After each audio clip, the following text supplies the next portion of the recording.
The dust swirled around Madeline Cooper's skirts as she marched away from Silver Creek's train depot. Her worn leather valise clutched tightly in one hand.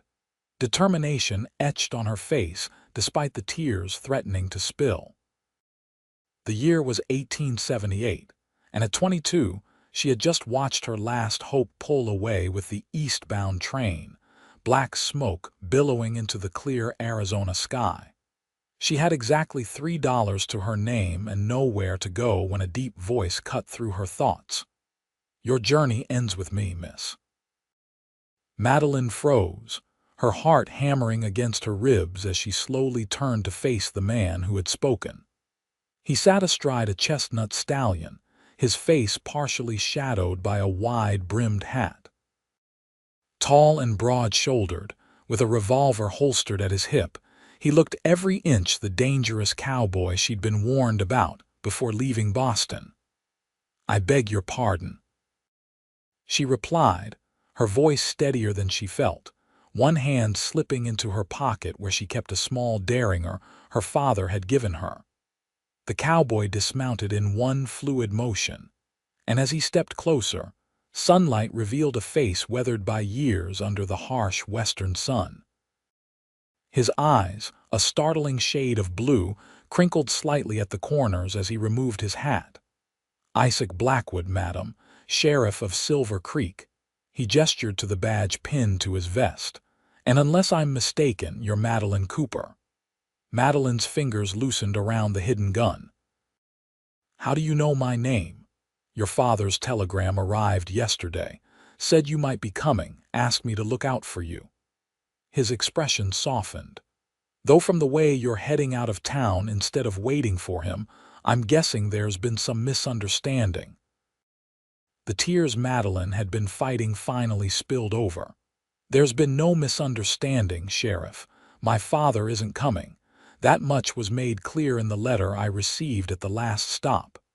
She thrust a crumpled paper toward him. "He's remarried. His new wife doesn't want his troublesome daughter around, and he's chosen her happiness over mine." Isaac Blackwood read the letter, his jaw tightening. "I'm sorry, Miss Cooper, that's a hard thing to bear." He handed the paper back. "But where do you plan to go now?" "Next town's 30 miles, and there's nothing but open country between here and there." "I'll manage," she said, though even to her own ears, her voice lacked conviction. "With all due respect, madam, you won't." He gestured to her city boots and impractical dress. "Not dressed like that, with night coming and coyotes about. Silver Creek's not much, but we've got a decent boarding house where you can stay until you sort things out." Madeline squared her shoulders. "I have $3 to my name, Sheriff. That won't get me far in a boarding house." A hint of a smile touched Isaac's lips. "Mrs. Holloway owes me a favor, and as it happens, she's looking for help with the cooking and cleaning." He reached for her valise. "Let me carry that for you."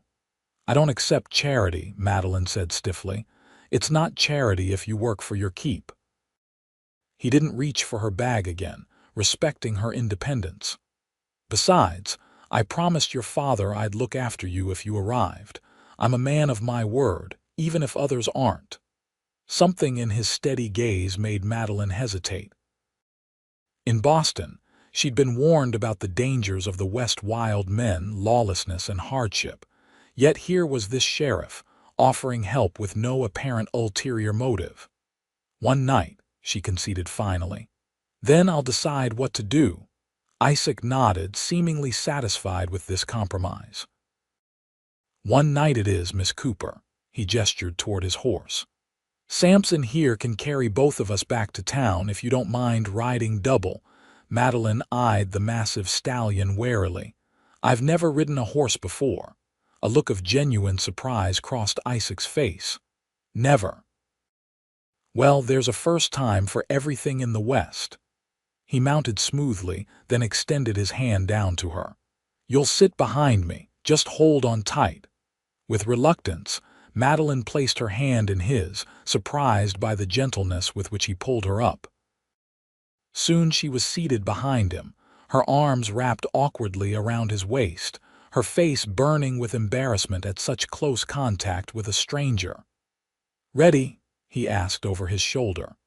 "As I'll ever be," she replied, tightening her grip as the horse began to move. As they rode back toward the small town she'd been so eager to leave, Madeline couldn't help but wonder if fate had just altered her course in ways she couldn't begin to imagine. The boarding house, run by Mrs.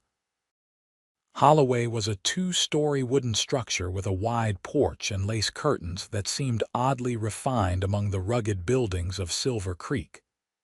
Inside, it smelled of baked bread and furniture polish, reminding Madeline painfully of home. Mrs. Holloway herself was a plump, gray-haired woman with keen eyes that assessed Madeline from head to toe.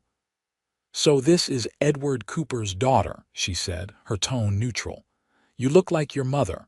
Madeline stiffened. "You knew my mother, knew of her." "Your father showed me a photograph once, years ago, when he was passing through."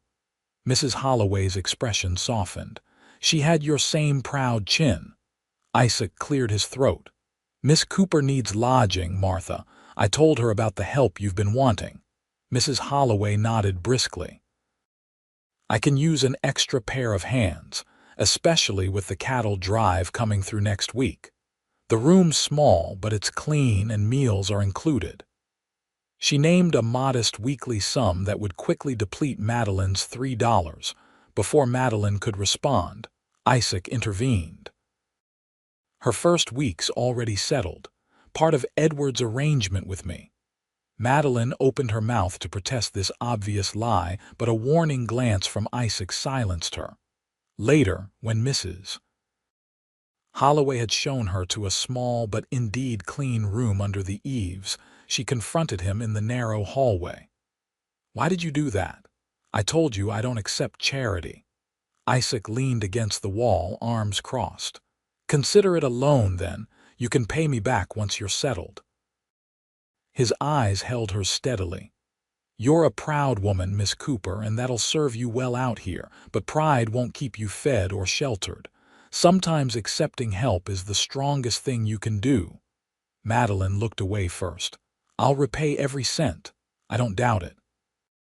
He straightened, settling his hat back on his head.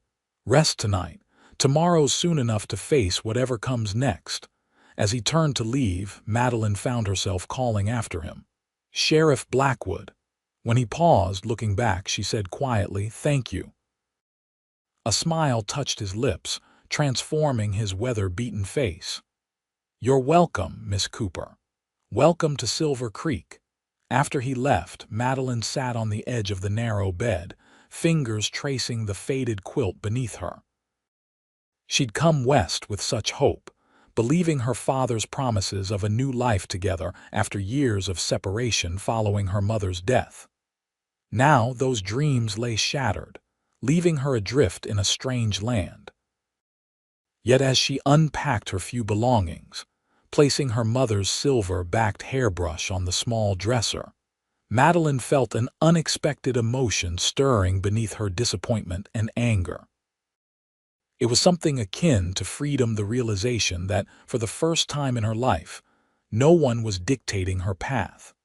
Not her strict Boston aunt who had raised her after her mother died and her father went west. Not her father with his broken promises. Not even society with its rigid expectations for a young woman. Here, in this dusty frontier town, perhaps she could forge her own way. The thought was both terrifying and exhilarating. Morning arrived with the sound of roosters crowing and the clatter of activity from the kitchen below. Madeline dressed quickly in her simplest gown, pinning her dark hair into a practical knot. When she descended the stairs, she found Mrs. Holloway already elbow-deep in bread dough. "There you are," the older woman said. "Breakfast is on the table. Eat quickly, then you can help me with these loaves. We've got 8 boarders to feed, plus folks coming in for lunch." Madeline ate the offered plate of eggs and bacon, then rolled up her sleeves. Though she'd had little experience with cooking, her aunt had employed a cook. she was determined to learn. By midday, her back ached, her hands were raw, and she'd earned a grudging nod of approval from Mrs. Holloway.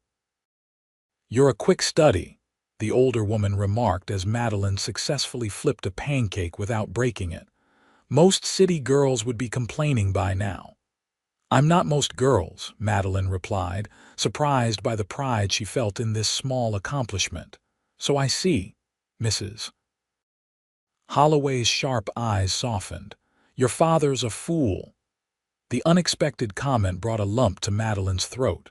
"Yes," she agreed quietly, "it seems he is." The door to the dining room swung open and Isaac Blackwood entered, removing his hat as he crossed the threshold. His eyes found Madeline immediately, taking in her flour-dusted apron and flushed cheeks. "Sheriff," Mrs. Holloway greeted him. "Coffee's fresh." "Thank you, Martha," he nodded to Madeline. "Miss Cooper, settling in, as you can see." She gestured to her apron. "Mrs. Holloway is teaching me the art of pancakes." A smile tugged at his lips. "An essential skill in these parts." He accepted a cup of coffee from Mrs. Holloway. "I came to let you know I sent a telegram to your father this morning, informing him of your arrival and changed circumstances." Madeline stiffened. That wasn't necessary. Perhaps not, but it was right. His blue eyes held hers. "A man should know when he's done wrong by his child. And what good will that knowledge do either of us now?" Her voice was bitter. Isaac sipped his coffee before answering. "That's not for me to say. But in my experience, truth has a way of clearing paths that seemed hopelessly tangled." Mrs. Holloway cleared her throat. "Those pancakes won't flip themselves, girl." Grateful for the interruption, Madeline turned back to the stove. She was acutely aware of Isaac's presence behind her. His quiet conversation with Mrs. Holloway about town matters, the occasional deep chuckle that somehow resonated in her own chest. When he finally left, promising to return for dinner, Madeline released a breath she hadn't realized she was holding. "He's a good man," Mrs. Holloway said matter-of-factly. "Best sheriff this town's had in 20 years. "I'm sure he is," Madeline replied non-committally. "Widowed 5 years now. Lost his wife and baby daughter to fever." The older woman's voice softened. "Hasn't looked at another woman since, though plenty have tried to catch his eye." Madeline frowned. "Why are you telling me this?" Mrs. Holloway shrugged. "Just conversation, and a warning, perhaps, a warning. Not to mistake kindness for something more." Mrs. Holloway wiped her hands on her apron. "The sheriff helps everyone in need. It's his nature. Don't go reading anything special into it." "I assure you," Madeline said stiffly, "romantic entanglement is the furthest thing from my mind." Mrs. Holloway's knowing smile suggested she'd heard such declarations before. "Of course, dear. Now, let's get these dishes washed before the lunch crowd arrives." The days that followed fell into a pattern. Madeline rose early, helping Mrs. Holloway prepare breakfast for the boarders, mostly single men working at the nearby silver mine or passing through on business. She learned to cook hearty Western fare, to clean efficiently, and to deflect the occasional flirtatious comment with a polite but firm response. Isaac came for dinner most evenings, sometimes bringing news of the outside world gathered from travelers or telegrams. He never mentioned whether he'd received a response from her father, and Madeline didn't ask. The pain of her father's rejection was still too raw. On her 4th day in Silver Creek, as she was hanging laundry in the yard behind the boarding house, Madeline noticed a young woman watching her from across the fence. Slender and fair-haired, dressed in a simple but well-made blue dress, she looked to be about Madeline's age. "Hello," the stranger called. "You must be Miss Cooper. I'm Nancy Miller, the schoolteacher." Madeline smiled, grateful for a friendly face close to her own age. "Please call me Madeline." Nancy came around to the boarding house yard. "I've been meaning to introduce myself. but end-of-term examinations have kept me busy." She had a forthright manner that Madeline found refreshing after the careful politeness of Boston society. "Mrs. Holloway says you're from Boston. Is it as grand as they say?" The two women fell into easy conversation as Madeline continued hanging sheets. Nancy had come from St. Louis 2 years earlier, drawn by the advertisement for a teacher and the promise of independence. "It was terrifying at first," Nancy admitted. "I'd never been more than 10 miles from home. But now I can't imagine going back to having my every move scrutinized by family and neighbors." "I understand completely," Madeline said, thinking of her aunt's strict household. "A few of us ladies gather on Saturday evenings for conversation and needlework," Nancy said as she helped Madeline with the last sheet. "Nothing formal, just a chance to enjoy female company. Would you care to join us tomorrow?" Madeline hesitated only briefly. "I'd like that very much." "Wonderful. I'll come by around 7. Nancy glanced at the sun. "I should get back to my students. It was lovely meeting you, Madeline." As Nancy departed, Madeline felt a weight lifting from her shoulders. Perhaps she could find a place here after all, forge connections and build a life of her own choosing. That evening, when Isaac arrived for dinner, he seemed distracted, his usual easy manner replaced by a certain tension. After the meal, as Madeline cleared dishes, he approached her. "Might I have a word with you in private, Miss Cooper?" Apprehension tightened her stomach. "Of course." They stepped onto the back porch, where the evening breeze carried the scent of sage and distant rain. Isaac removed his hat, turning it in his hands, a gesture Madeline had come to recognize as a sign of discomfort. "I received a reply to my telegram today," he said finally. Madeline's hands clutched her skirts. "From my father." Isaac nodded. "He confirms what his letter told you. He's remarried and his new wife." He paused, choosing his words carefully. "She has strong opinions about his past." "You mean about me?" Madeline said flatly. "Yes." Isaac's eyes held genuine regret. "He's sending money for your return passage to Boston, should you wish it." Anger flared hot in Madeline's chest. How generous of him to pay for my disposal. "There's more." Isaac hesitated. "He's also enclosed funds for your establishment here, if that's your preference. A substantial amount, in fact. This was unexpected." Madeline frowned. Why would he do that? Guilt, perhaps, or genuine concern beneath his weakness. Isaac handed her an envelope. "The money's yours either way. I've deposited it with the bank for safekeeping." Madeline took the envelope with numb fingers. Inside was a bank draft for an amount that made her gasp, along with a brief note in her father's familiar handwriting. "Madeline, I have failed you as a father in ways I cannot rectify. This money is yours by right, part of your mother's inheritance that I should have forwarded years ago. Use it to build whatever life brings you happiness, whether in Boston or elsewhere.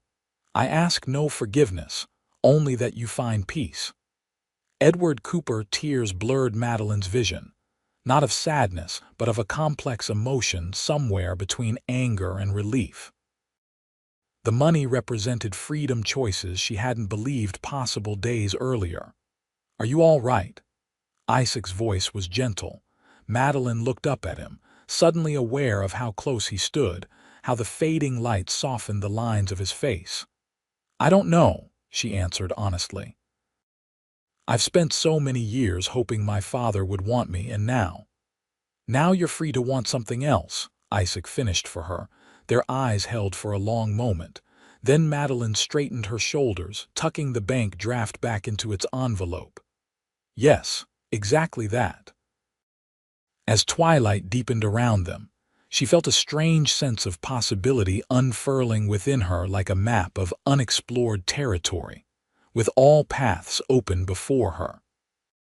Saturday evening found Madeline nervously smoothing her best dress, a forest green silk that brought out the hazel in her eyes as she prepared for Nancy's gathering. Mrs. Holloway had given her the evening off, with an approving nod at her efforts to establish connections in town. Nancy arrived promptly at 7, bringing with her a vibrant energy that immediately put Madeline at ease. "You look lovely," the schoolteacher declared. "The ladies will be delighted to meet you. We don't get many newcomers with your refinement." As they walked through the quiet streets, Nancy pointed out local landmarks: the small church where services were held every Sunday, the general store owned by the Wilkinsons for 30 years, and the saloon that Nancy referred to as the establishment we pretend not to notice.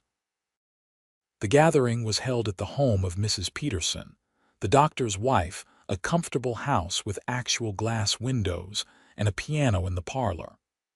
5 other women welcomed Madeline with varying degrees of warmth, their curiosity evident in their questions about Boston and her journey west. "What brings you to our little corner of nowhere, Miss Cooper?" asked Mrs. Peterson as she poured tea. Madeline had prepared for this question.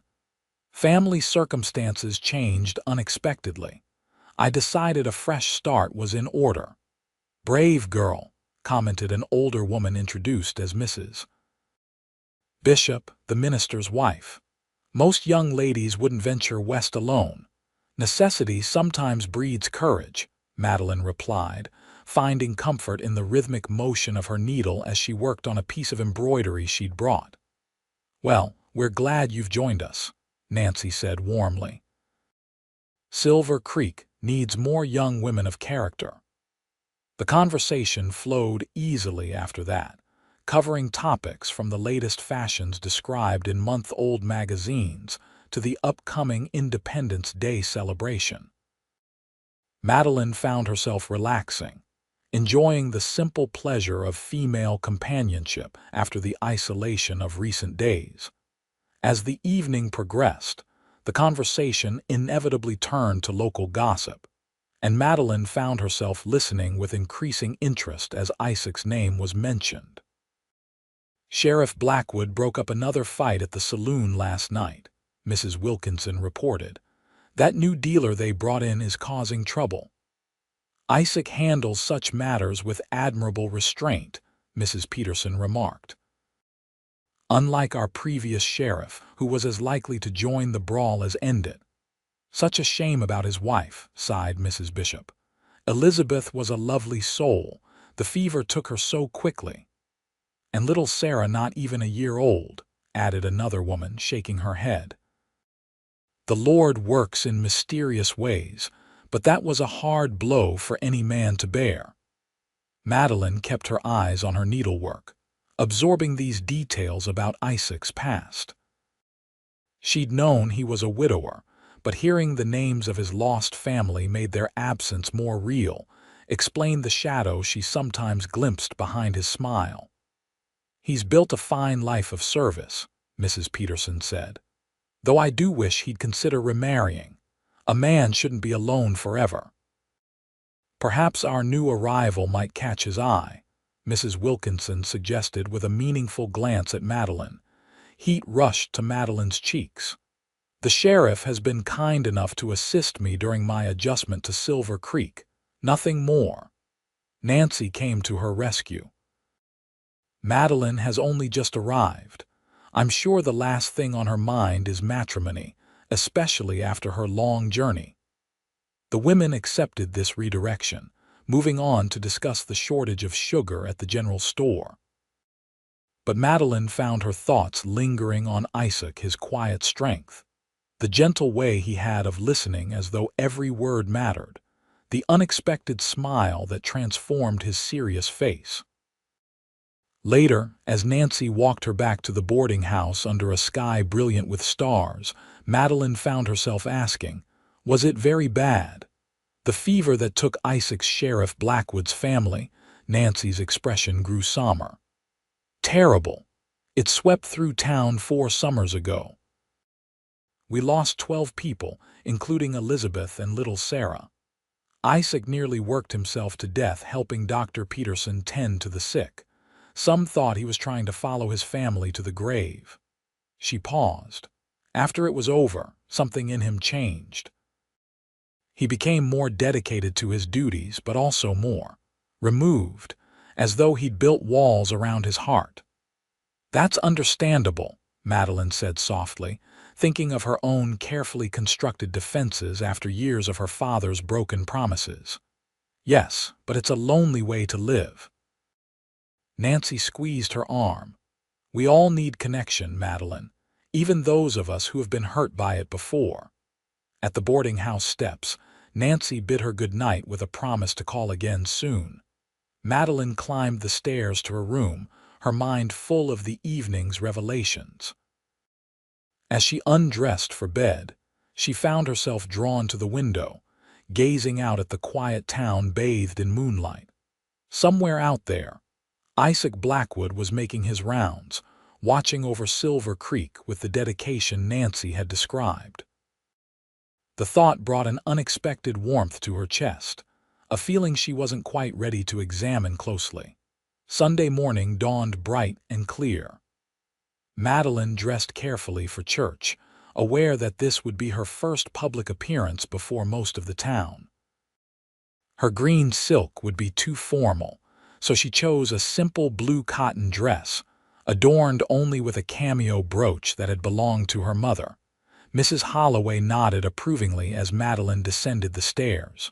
"You'll do, though you might want this." She handed Madeline a bonnet with a modest blue ribbon. "Sun's fierce out here, even in spring. No sense ruining your complexion." The church was a small white painted building with a single bell in its modest steeple.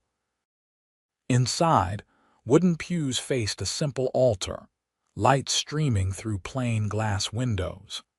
As Madeline entered alongside Mrs. Holloway, she felt the weight of curious gazes. She lifted her chin slightly, meeting the looks with composed dignity. Nancy waved from a pew near the front, and Madeline gratefully joined her. As the congregation settled, Madeline couldn't help noticing Isaac's tall figure standing at the back. His Sunday clothes a marked change from his usual practical attire. He caught her glance and nodded slightly, a gesture that shouldn't have sent such a flutter through her chest. Reverend Bishop's sermon focused on new beginnings, drawing parallels between spring's renewal and the soul's capacity for rebirth. Madeline found herself unexpectedly moved by his words, seeing parallels to her own situation. After the service, the congregation gathered outside, the social hour as much a part of Sunday tradition as the worship itself. Nancy immediately introduced Madeline to several people she hadn't met at the gathering, including Dr. Peterson, a grave man with kind eyes. "Miss Cooper," a familiar voice said behind her. Madeline turned to find Isaac standing there, hat in hand. "I trust you're finding Silver Creek agreeable." "Increasingly so," she replied with a smile. "The people have been most welcoming. I'm glad to hear it." He hesitated, then added, "I wondered if you might like to see more of the area. There's a spot not far from town with a fine view of the valley, perfect for a Sunday afternoon." Madeline blinked in surprise. Was the sheriff inviting her on an outing? The murmur of conversation around them seemed to dim as she considered his offer. It would be entirely improper in Boston to accept such an invitation without a chaperone. But this wasn't Boston, and the usual rules seemed distant here. "That sounds lovely," she heard herself say, "though I'm afraid I still don't ride." A smile touched his lips. "We can take my wagon, more comfortable for conversation anyway." Nancy, who had overheard, gave Madeline an encouraging nod. "The view from Eagle Point is worth seeing, and the wildflowers are spectacular this time of year." "Then I accept," Madeline said, feeling a strange mixture of nervousness and anticipation. "What time shall we depart?" "I'll come by the boarding house at 2 if that suits you." Isaac's eyes held hers for a moment longer than strictly necessary. 2 o'clock is perfect. As Isaac moved away to speak with Reverend Bishop, Nancy leaned close to Madeline. "Well, well," she murmured. "It seems our sheriff has taken a special interest in your adjustment to Silver Creek." "He's merely being kind," Madeline protested, though her quickened pulse suggested she hoped for something more. "Isaac Blackwood doesn't extend such invitations lightly," Nancy replied. "In fact, I can't recall the last time he specifically sought out a lady's company." Her eyes sparkled with friendly mischief. "You've made quite an impression, Madeline Cooper." Back at the boarding house, Madeline changed into a simpler dress suitable for an outdoor excursion, her mind racing with possibilities. Was this merely a neighborly gesture from the sheriff, or something more? And if it was more, was she ready for such attention? Her father's betrayal was still a raw wound, and her plans for the future remained uncertain. The bank draft sat in her dresser drawer, representing choices she had yet to make. Starting a romantic attachment now seemed unwise. Yet when Isaac arrived promptly at 2 o'clock, driving a clean wagon with a matched pair of grays, Madeline's reservations faded at the sight of his smile. He helped her up to the seat with careful hands, then climbed up beside her.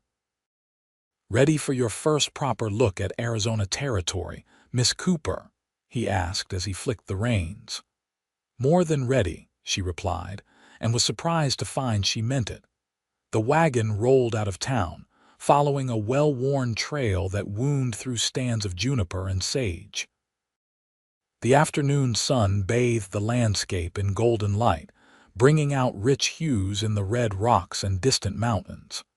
As they traveled, Isaac pointed out landmarks and shared bits of local history. "That ridge there is where the Apache would watch for travelers," he explained. "Not so many years ago, this would have been dangerous country for folks like us." "And now," Madeline asked, "there's peace of a sort. The Army's got most tribes on reservations now."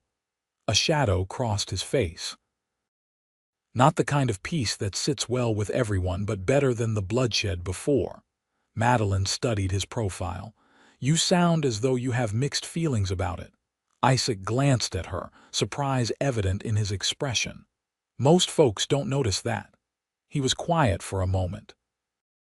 "I've known good men on both sides of that conflict, seen terrible things done in the name of progress and protection. The older I get, the less simple things seem." "I understand," Madeline said softly. "My father used to say that wisdom begins when we recognize that most questions have more than one right answer." "Your father sounds like a thoughtful man." "He can be," she admitted, "when it suits him." The bitterness in her voice was impossible to hide. Isaac didn't press, and Madeline was grateful for his sensitivity. They rode in comfortable silence for a while, the rhythmic clop of hooves and creak of wagon wheels creating a soothing backdrop. Eventually, the trail began to climb, and Isaac guided the horses around a bend to reveal a stunning vista. Below them stretched the valley, Silver Creek visible as a ribbon of green winding through the rugged terrain. In the distance, mountains rose blue and majestic against the sky. "Eagle Point," Isaac announced, pulling the wagon to a stop in a small clearing. "Best view in the county." Madeline drew in a breath. "It's magnificent." Isaac helped her down from the wagon, his hands lingering perhaps a moment longer than necessary at her waist. He spread a blanket on a flat rock overlooking the valley, then retrieved a small basket from the wagon. "Mrs. Holloway mentioned you hadn't eaten much lunch," he explained at Madeline's questioning look. "Thought you might be hungry." The simple picnic, he unpacked cold chicken, biscuits, and apple preserves touched Madeline more deeply than any elaborate meal in Boston ever had. They ate as the afternoon sun cast long shadows across the valley, talking easily about books they'd read, places they'd seen, and dreams they'd harbored. "I always wanted to see the ocean," Isaac confessed. "Made it as far as New Orleans once, but got caught up in other matters and never quite reached the Gulf." "It's both more and less impressive than you might imagine," Madeline told him, describing the Atlantic coast near Boston, where she'd often walked as a girl. "Terrifying in its power, but also somehow comforting in its constancy. Like this land," Isaac said, gesturing to the vast expanse before them. "It can kill you with drought or flash flood, but there's a strange comfort in its harshness. You always know where you stand." As the sun began its descent toward the horizon, painting the sky in vivid oranges and pinks, Madeline found herself studying Isaac's face, the lines etched by sun and experience, the quiet strength in his jaw, the unexpected gentleness in his eyes when they rested on her. "Why did you really invite me here today?" she asked suddenly. Isaac looked at her directly. "Because in the week since you arrived, you've shown more courage and determination than most people I know, because you face each day with dignity despite your disappointment. Because when you smile, really smile, not the polite one you use with strangers, it lights up something in me I thought was long dead." He paused. "And because I wanted to know if there could be something between us worth exploring." His honesty took her breath away. In Boston, men spoke in careful circumlocutions, hiding true intentions behind social niceties. Isaac's directness was as refreshing as it was unsettling. "I don't know what to say," she admitted. "You don't need to say anything now." He gathered the remains of their picnic. "I know your life is unsettled. I know you're still deciding what comes next. I just wanted you to know where I stand so you can include that in your considerations." As they packed up and headed back toward town, the setting sun casting long shadows before them, Madeline felt a strange peace settling over her. Isaac wasn't asking for promises or commitments. He was simply making space for possibility, a gift more precious than he could know. In the days that followed, Silver Creek began to feel less like a temporary refuge and more like a place Madeline might belong. Her work at the boarding house grew easier as she mastered Mrs. Holloway's recipes and routines. Regular attendance at Nancy's Saturday gatherings introduced her to more of the town's residents, and she found herself welcomed into the small community with increasing warmth. Isaac remained a steady presence, stopping by the boarding house most evenings, occasionally inviting her for walks through town or rides in the surrounding countryside. They spoke of books, of politics, of the changing West. He told her stories of his childhood in Pennsylvania, his journey west as a young man seeking adventure, his years as a deputy before becoming sheriff. In turn, she shared memories of her mother, her education at a Boston ladies' seminary, her passion for literature and art. What they didn't discuss directly was the growing attachment between them, the way her heart quickened when he entered a room, the lingering touches when their hands met, the long glances that communicated more than words could express. It was as though they had reached an unspoken agreement to let their feelings develop naturally, without the pressure of formal courtship. June brought scorching heat that transformed Silver Creek. The townsfolk moved at a slower pace during daylight hours, conducting business in the relative cool of early morning or evening. Madeline adapted by rising before dawn to help Mrs. Holloway with baking, then resting during the hottest part of the afternoon. It was during one such quiet afternoon, as Madeline sat reading in the boarding house parlor, that Mrs. Holloway brought her a telegram. "Just arrived," the older woman said, a curious expression on her face. Madeline's hands trembled slightly as she opened it. Only her father knew where to reach her, and she'd had no communication from him since the bank draft. The message, however, was from an unexpected source. Miss Cooper, stop your Aunt Margaret gravely ill stop asks for you stop passage arranged Boston Packet Agency Silver Creek stop regret bearing sad news stop James Collins family solicitor shock washed over Madeline. Aunt Margaret, her mother's sister who had raised her after her mother's death, had never been demonstrative in her affection. But she had provided stability and education when Madeline's father abandoned his responsibilities, and in her own rigid way had cared for her niece's welfare. Bad news. Mrs. Holloway asked gently. My aunt is ill, dying, perhaps. Madeline looked up, feeling suddenly adrift. I should go to her, Mrs. Holloway nodded. Family is family, even when they're difficult. She hesitated. Will you return to Silver Creek afterward? The question crystallized the choice Madeline had been avoiding for weeks. The bank draft from her father provided means for a fresh start anywhere she chose. She could return to Boston permanently, resuming the life and social position she'd been raised for. Or she could come back to this dusty frontier town that had begun to feel like home, to the people who had welcomed her, to the man whose quiet strength had become central to her days. I don't know, she admitted. I need to speak with Sheriff Blackwood. Mrs. Holloway's knowing expression suggested she understood exactly why Isaac's opinion mattered in this decision. He's due for dinner as usual, though if you'd prefer, I can send word you need to see him sooner. No, dinner is soon enough. Madeline folded the telegram carefully. I'll need to check when the next eastbound train departs. Day after tomorrow, early morning, Mrs. Holloway replied promptly. The schedule's been the same for years. Madeline nodded, already mentally cataloging what she would need to pack, arrangements to be made.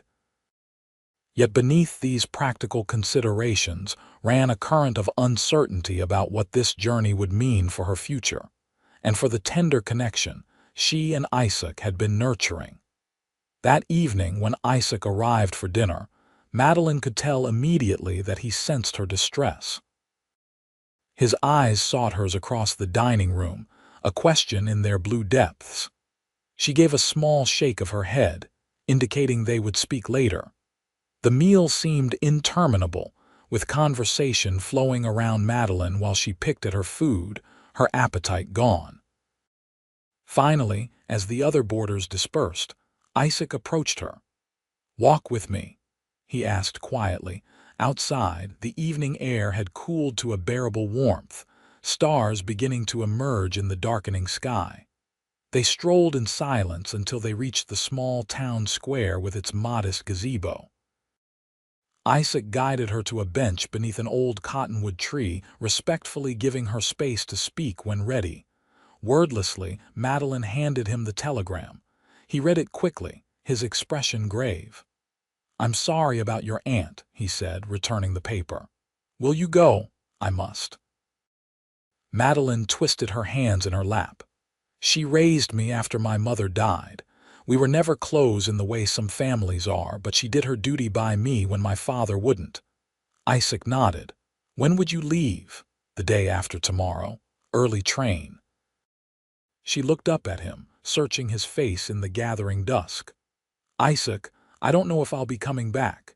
He was still for a long moment, only the slight tightening of his jaw betraying his emotion. I understand, he said finally. You have options now with your father's money.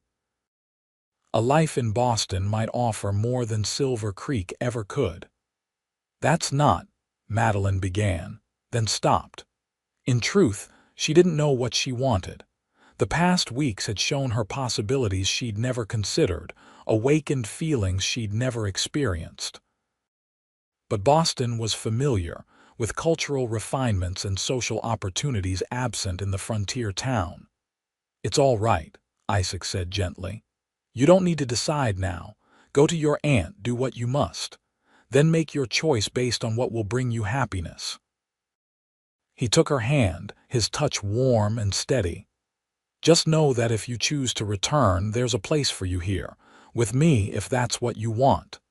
Tears pricked at Madeline's eyes. How can you be so understanding? I've known you barely a month, yet you've shown me more consideration than people I've known all my life. A sad smile touched Isaac's lips. When you lose what matters most, you learn to value what remains. Every moment, every connection becomes precious. His fingers tightened around hers. I won't pretend I don't have hopes, Madeline, but I want you to choose freely without pressure or obligation. Impulsively, Madeline leaned forward and pressed her lips to his. It was a brief kiss, chaste by any standard, but the contact sent warmth cascading through her body. When she pulled back, Isaac's eyes were wide with surprise, then darkened with an emotion that made her breath catch. "I'll remember that," he said softly, "while you're gone." The next day passed in a flurry of preparations. Madeline visited the bank to arrange for funds, purchased a ticket at the stage office, and packed her valise. Nancy came to say goodbye, bringing a small book of poetry as a parting gift. Even Mrs. Holloway showed her gruff affection by packing a basket of food for the journey. But it was Isaac who occupied Madeline's thoughts as she prepared to leave. He had promised to see her off at the depot, and the anticipation of that final goodbye filled her with conflicting emotions. On her last evening in Silver Creek, as sunset painted the sky in shades of amber and gold, Madeline walked to the small cemetery at the edge of town.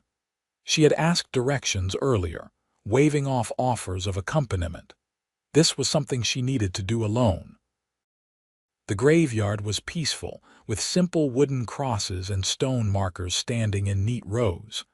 It didn't take long to find what she sought: two graves side by side, one larger, one heartbreakingly small.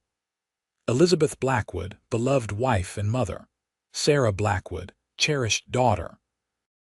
Both dates ending the same day, 4 years earlier. Madeline stood quietly before them, her heart aching for Isaac's loss. "I don't know if he'll ever truly heal," she said softly to the silent stones. "But he's a good man, the best I've ever known. I think you would be proud of how he's lived, how he's served others." She hesitated, feeling slightly foolish talking to graves, yet compelled to continue. "I don't know what will happen between us, but I wanted you to know that I see his worth, his goodness. Whatever comes next, I'll carry that knowledge with me always." As she turned to leave, Madeline nearly collided with a figure standing a few paces behind her. Isaac, his hat in his hands, his expression a complex mixture of surprise and deep emotion. "I'm sorry," she stammered. "I didn't mean to intrude, I just wanted to." "It's all right," he interrupted gently. "I come here often. It helps somehow to talk to them." He glanced at the graves, then back to her. "Thank you for what you said." Heat rushed to Madeline's cheeks. "You heard." "Some." His eyes held hers steadily. "Enough." They walked back to town together in the gathering dusk, not touching, yet connected by something deeper than physical contact. When they reached the boarding house, Isaac paused. "I'll be at the depot tomorrow, first light." Madeline nodded, unable to trust her voice. He touched the brim of his hat in farewell, then turned and walked away, his tall figure gradually fading into the shadows. Morning arrived too quickly. Madeline dressed carefully in her traveling suit, a practical navy blue that would show minimal dust from the journey. Mrs. Holloway provided a hearty breakfast she couldn't eat, then insisted on walking with her to the depot, though Isaac had arranged for her trunk to be transported separately. The eastern sky was just beginning to lighten as they reached the small station. The train sat huffing on the tracks, taking on mail and a few other passengers. And there, standing tall amid the early morning bustle, was Isaac. Mrs. Holloway muttered something about checking on the baggage and discreetly moved away, leaving Madeline and Isaac alone. "Your trunk's loaded," he said, his voice carefully controlled. "I spoke to the conductor. He'll make sure you change trains properly in Albuquerque." "Thank you." Madeline twisted her gloved hands together. Now that the moment of departure had arrived, she found herself struggling for words. Isaac reached into his pocket and withdrew a small package wrapped in brown paper. "Something for the journey," he explained, placing it in her hands. Madeline unwrapped it carefully to reveal a small leather-bound journal with her initials embossed on the cover. "Isaac, it's beautiful. I thought you might want to record your thoughts, your experiences." His eyes held hers. "Maybe it will help you decide what comes next." Tears threatened and Madeline blinked rapidly to contain them. "I'll write in it every day." The train whistle blew, a warning that departure was imminent. Isaac took a deep breath. "Madeline, I don't," she interrupted, placing her fingers gently against his lips. "Don't say goodbye. It feels too final." A sad smile touched his eyes. "Then I'll say this instead. I'll be here, whatever you decide." The conductor called for boarding. Isaac took her arm, escorting her to the steps of the passenger car. As she climbed aboard, he held her hand until the last possible moment, their fingers sliding apart as distance grew between them. Madeline found her seat by the window, looking out to see Isaac standing perfectly still on the platform, his eyes never leaving hers as the train began to move. She pressed her palm against the glass, a silent promise, and watched his figure grow smaller until Silver Creek disappeared from view. The journey east was long and grueling, despite the relative comfort of first-class accommodations. Madeline spent hours staring at the changing landscape, watching the rugged beauty of the West give way to the rolling plains of the Midwest, and finally to the more settled countryside of the East.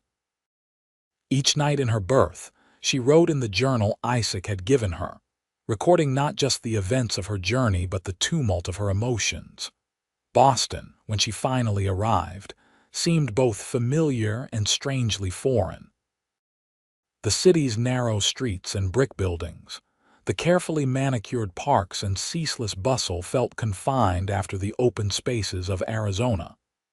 Even the air tasted different, heavy with moisture and the sense of commerce and humanity. A carriage took her to her aunt's home in Beacon Hill, a stately townhouse where Madeline had spent her formative years. The housekeeper who answered the door gasped at the sight of her, then quickly composed herself into proper Boston reserve. "Miss Cooper, we've been expecting you. Your aunt is upstairs." Aunt Margaret's illness had transformed her.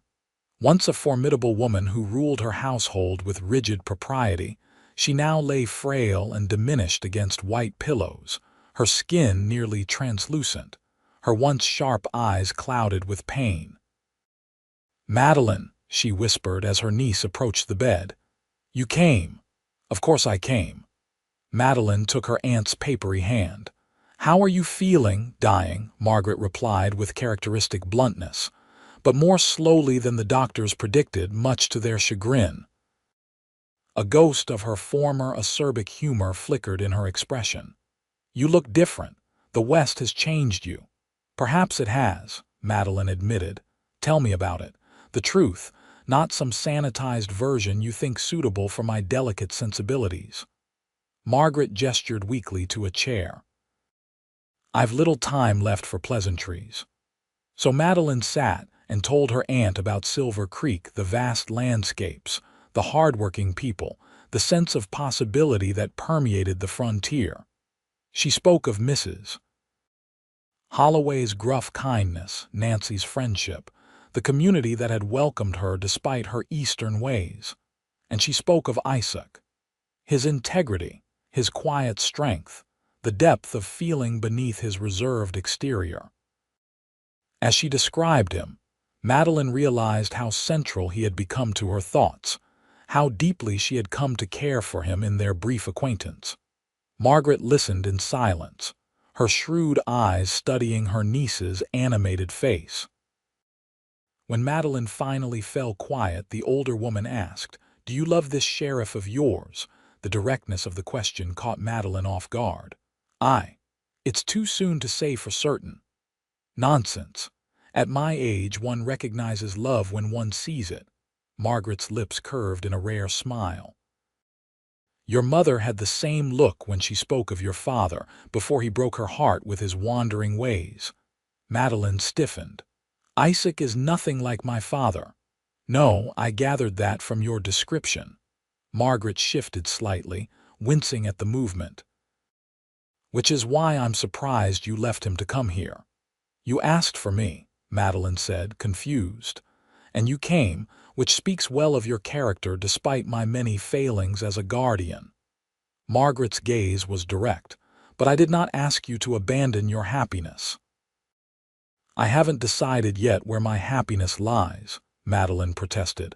Haven't you? Her aunt's expression softened. My dear girl, I've known you since infancy. You never spoke of Boston with half the passion you just displayed describing that dusty frontier town and its sheriff. Madeline fell silent, the truth of her aunt's words resonating within her. I called you here for two reasons, Margaret continued. First, to make peace between us before I die. I was not the warm maternal figure you deserved after your mother's death. My sister had a gift for affection that I always lacked. She paused, her breath labored. But I did care for you in my own inadequate way. Tears pricked at Madeline's eyes. I know you did, Aunt Margaret. You gave me education, security, guidance. The second reason, Margaret pressed on, was to tell you that you're my heir. This house, my investments, all will be yours. It's a considerable fortune. She held up a frail hand when Madeline began to protest. Not because of any obligation, but because you are family, and because I believe you will use it wisely. Madeline sat stunned. Between her father's bank draft and this unexpected inheritance, she would be a woman of substantial means, free to choose her path without financial constraints. Now, Margaret said, her voice weakening, tell me truly. When I'm gone, will you stay in Boston or return to your sheriff and his Silver Creek? The question hung in the air between them, demanding an honesty Madeline had been avoiding even in her private thoughts. In that moment of truth, the answer came with surprising clarity. I'll return to Silver Creek, she said softly. To Isaac, if he'll still have me. Margaret nodded, satisfaction in her tired eyes. Good, I'd hate to think I raised a fool. She closed her eyes briefly. Now go right to your sheriff before I expire from all this emotional discourse. That night, Madeline penned a letter to Isaac, pouring out her feelings with a candor that would have been unthinkable in her former Boston life. She described her aunt's condition, the unexpected inheritance, and most importantly, her decision to return to Silver Creek to him if he would welcome her back. As weeks stretched into a month, Madeline divided her time between her aunt's sick room and the necessary legal consultations regarding her inheritance. Margaret rallied briefly, then declined steadily, facing death with the same unsentimental practicality that had characterized her life. No reply came from Isaac, though Madeline checked each day's mail with increasing anxiety. Had she misread his feelings? Had he moved on in her absence? The uncertainty gnawed at her, even as she tried to focus on her aunt's needs. Margaret passed away quietly on a rainy July morning, slipping from sleep into death with such peaceful transition that Madeline, dozing in a chair beside the bed, didn't immediately realize she was gone. The funeral was small but dignified, attended by Boston's older families who had known Margaret for decades. As executrix of her aunt's will, Madeline found herself immersed in legal and financial matters that demanded her attention. The townhouse had to be sorted, decisions made about furnishings and personal effects. Through it all, she continued to write in the journal Isaac had given her, finding solace in addressing her thoughts to him even without response. 2 weeks after the funeral, As Madeline sat in the study reviewing documents with her aunt's solicitor, the housekeeper interrupted with an unexpected announcement. "There's a gentleman caller for you, Miss Cooper. A Mr. Blackwood. He says he's come from Arizona Territory." Madeline's heart seemed to stop, then race forward at a gallop. "Isaac is here, in Boston." "Yes, miss. Shall I show him in?" Yes, please do." Madeline turned to the solicitor. "Mr. Collins, might we continue this tomorrow?" The elderly lawyer smiled indulgently. "Of course, Miss Cooper. These matters can wait." He gathered his papers with deliberate slowness, clearly curious about the visitor who had caused such a reaction. Madeline barely noticed his departure, her attention fixed on the doorway where at any moment Isaac would appear. She smoothed her black mourning dress, suddenly conscious of her appearance after weeks of grief and responsibility. And then he was there, filling the doorframe with his presence. He looked strange in Eastern clothes, a well-cut suit replacing his usual practical attire, his hat in his hands. But his eyes, those remarkable blue eyes, were unchanged as they found hers across the room. "Isaac," she breathed, rising to her feet. "Madeline." He stepped forward, hesitating as though uncertain of his welcome. "I got your letter. You didn't write back." It wasn't an accusation, merely a statement of the fact that had tormented her. "I'm not much for letters." A hint of his familiar smile touched his lips. "Thought it better to come in person, especially when you mentioned your aunt's condition." They stood facing each other, separated by the width of a Persian carpet that suddenly seemed an impossible distance. "I'm sorry about your aunt," Isaac said gently. "Thank you." Madeline twisted her hands together. "She died peacefully, and we had time to make peace between us." Isaac nodded, understanding in his eyes. Then, as though he could no longer maintain the formal distance, he crossed to her in 3 long strides. His hands came up to frame her face with exquisite tenderness. "I missed you," he said simply. "Every day. I missed you too." Madeline's voice caught on the words. "So much." His kiss was gentle at first, then deepened with a hunger that matched her own. Madeline clung to him, the solid reality of his presence washing away weeks of uncertainty and loneliness. When they finally parted, both breathless, Isaac rested his forehead against hers. "I love you, Madeline Cooper. I think I have since that first day at the depot, when you stood so proud and determined despite everything." Joy bloomed in Madeline's chest, a feeling so intense it was almost painful. "I love you too, Isaac Blackwood. I want to come home to Silver Creek to you." Isaac drew back slightly, his expression serious. "Are you certain? Boston is your world. Silver Creek is just a dusty frontier town without the refinements you're used to." "Boston was my prison," Madeline corrected him. "A gilded one, perhaps, but still a place where I was defined by others' expectations." She touched his face, tracing the lines etched by sun and experience. "With you in Silver Creek, I found myself, found what matters." The joy that transformed Isaac's face was answer enough, but he spoke the words she longed to hear. "Then come home with me, Madeline. Be my wife. Build a life with me in that dusty town." "Yes," she whispered against his lips. "Yes to all of it." They were married 2 weeks later in Boston, a small ceremony attended by a few of her aunt's friends and Isaac's brother, who had traveled from Pennsylvania for the occasion. The solicitor, Mr. Collins, gave her away, beaming with grandfatherly pride despite his initial concerns about her choice to leave Boston society for the untamed West.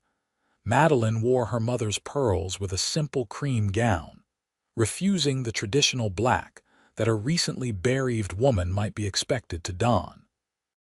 "Aunt Margaret specifically told me not to mourn her with excessive sentiment," she explained to those who raised eyebrows. "She would approve of this choice." After the ceremony, as they prepared for the journey west, Madeline arranged for most of her inheritance to be converted to more portable assets. Some she invested in Boston businesses that would provide income regardless of where she lived. Some she transferred to banks in Santa Fe and Albuquerque. And a significant portion she designated for specific purposes in Silver Creek purposes she had discussed at length with Isaac. The journey west felt entirely different from her eastbound trip.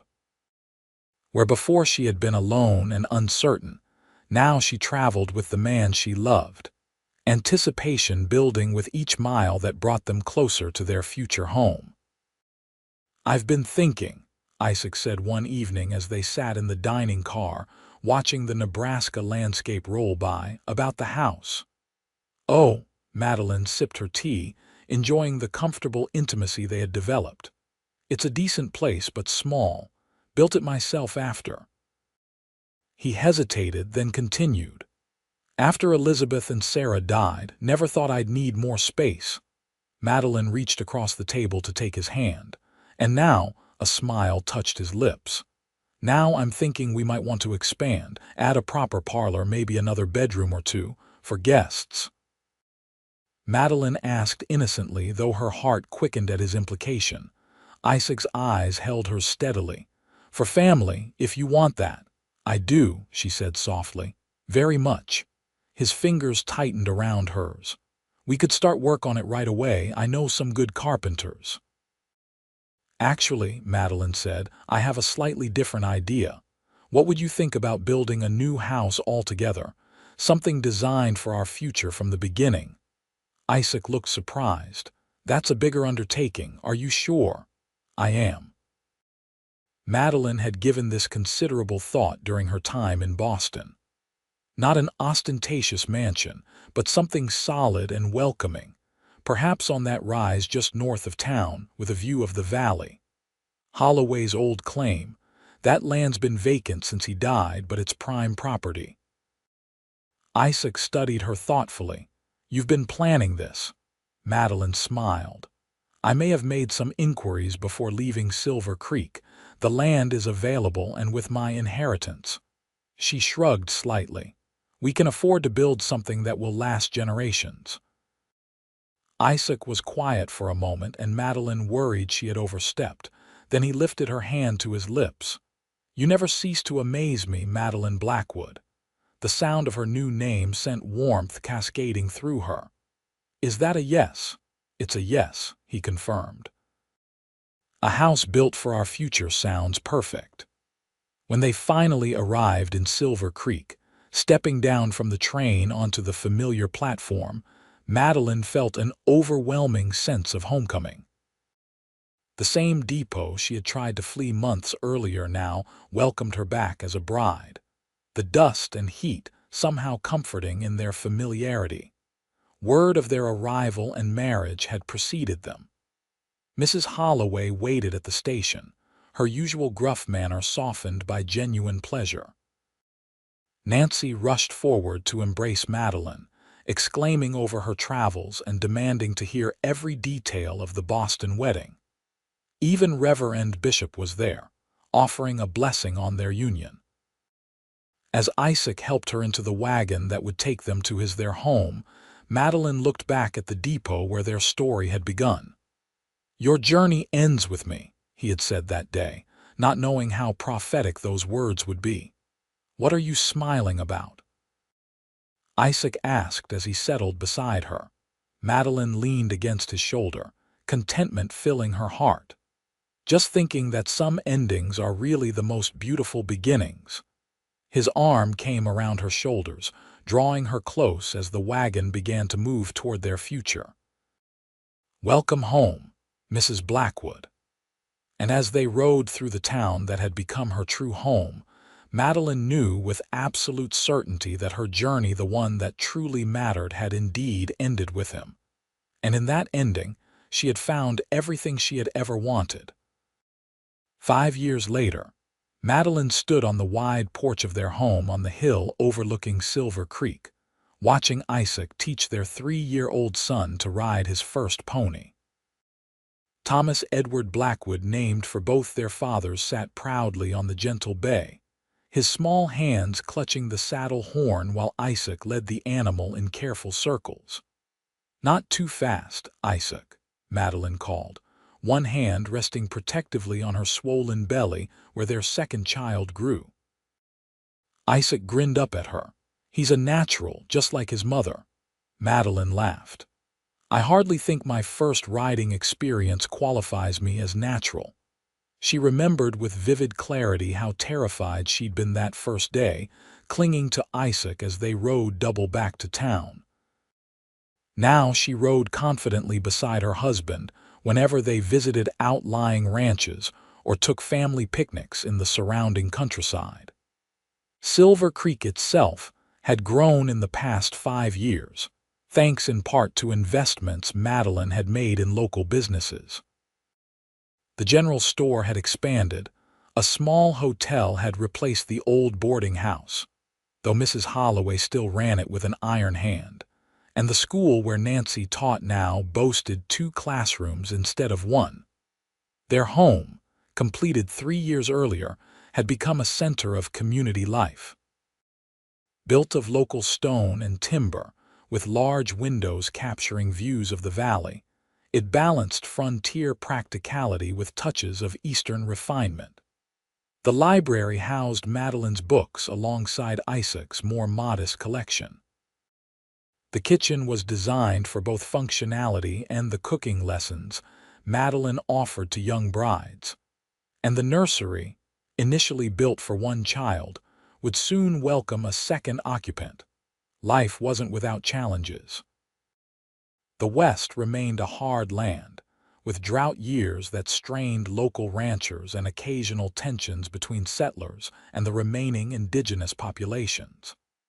Isaac's work as sheriff sometimes placed him in danger, leaving Madeline to worry until his safe return. But these difficulties were balanced by profound joys: the birth of their son, the community they had helped nurture, the deep partnership that had grown between them. Each night, as they lay together in the darkness, Madeline marveled at how completely her life had transformed since that fateful day at the depot. "Mama, look." Thomas's excited voice pulled her from her reverie. "I'm riding." Isaac had stepped back slightly, allowing the pony to walk freely while keeping a careful hand near the reins. Thomas bounced slightly in the saddle, his face alight with accomplishment. "Wonderful, darling." Madeline called, her heart swelling with love for this small being who combined Isaac's steady temperament with her own determination. As the lesson continued, Madeline's thoughts drifted to the letter she'd received that morning from her father. Edward Cooper had finally remarried after his second wife's death, this time to a widow he described as sensible and kind. He wrote regularly now, though he had never visited Silver Creek, held back by some combination of shame and stubbornness that Madeline had come to accept if not fully forgive. In his latest letter, he had expressed hope of meeting his grandson and soon-to-be-born grandchild when circumstances permit. Madeline had shown the letter to Isaac, who had simply said, "That's for you to decide, my love. But family connections have a way of healing if given the chance." She was still considering her response. The hurt of her father's earlier rejection had faded with time and happiness, replaced by a cautious willingness to allow him some role in her children's lives. Perhaps next spring, when the baby was older and travel easier. "Penny for your thoughts," Isaac said, startling her from her contemplation. He had lifted Thomas from the pony and now stood before her, their son balanced on his hip. "I rode all by myself, Mama," Thomas announced proudly. "You certainly did, my brave boy." Madeline smoothed his dark hair, so like his father's. "You'll be galloping across the valley before we know it." "Not too soon, I hope," Isaac said with a smile that crinkled the corners of his eyes that still made Madeline's heart quicken after 5 years of marriage. "I was thinking about Papa's letter," she admitted. About whether to invite him here after the baby comes. Isaac nodded, understanding in his gaze. Whatever you decide, I'll support. I know.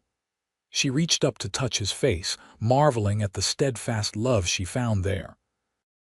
That's one of the many reasons I love you. Thomas squirmed to be put down, and Isaac complied, watching as the boy ran to the corral fence to gaze admiringly at the pony being led away by one of their ranch hands.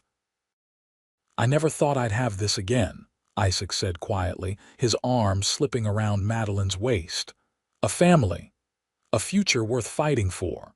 Nor I, Madeline agreed, leaning into his embrace.